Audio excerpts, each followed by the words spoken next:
It's quite true that the bilateral economic relationship between the U.S. and South Korea is quite strong, and it's bound by certain complementarities in the two economies. One being that, as Troy pointed out, that South Korea is very dependent on exporting and exports high-quality manufactured goods, and the U.S. as an economy is a major consumer of those goods.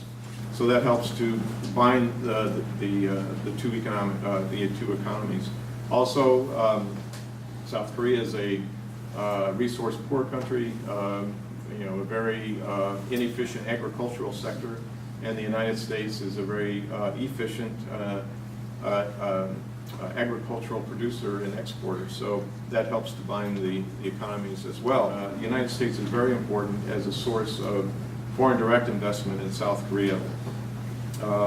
From 1962 to 2010, this is our cumulative figures, the United States accounted for 32% of FDI in Korea, whereas Japan was 5% and China 3%. And I think this is important because foreign direct investment is a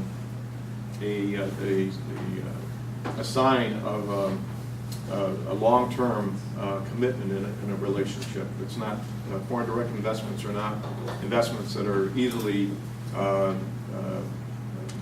sent to and pull out of an economy. They are a sign of a long-term commitment. One of those challenges is to keep the expectations of the ICKS-KEI in perspective. Certainly in terms of the microeconomies, the ICKS-KEIs could have a major impact on certain sectors, and both positively and negatively. Another challenge I think that we may face is regarding the long-term relevance of the bilateral relationship and the ICKS-KEI, and this I think plays into what Troy was just talking about in terms of the TPP. With the emergence of China as economic power in the East Asia,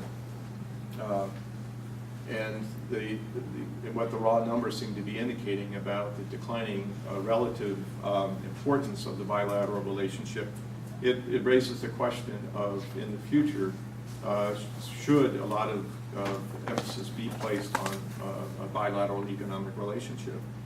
ICKS-KEI in the debate as it emerges in the Congress is going to also raise the question about the impact of the ICKS-KEI on the multilateral trade negotiations. This happens.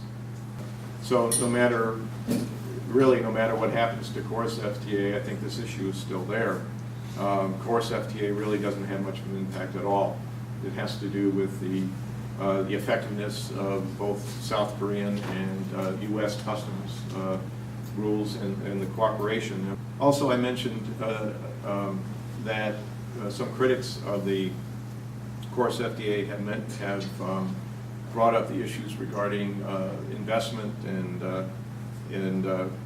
services trade, and I think also environment concerns.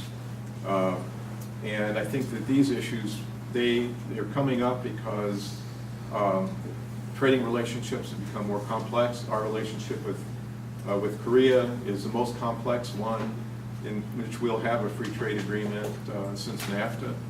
And I think it's important to keep in mind that as we partake in these kinds of preferential trade arrangements, and trade encompasses a wider range of activities, that these issues are going to be around for quite a while. Thank you.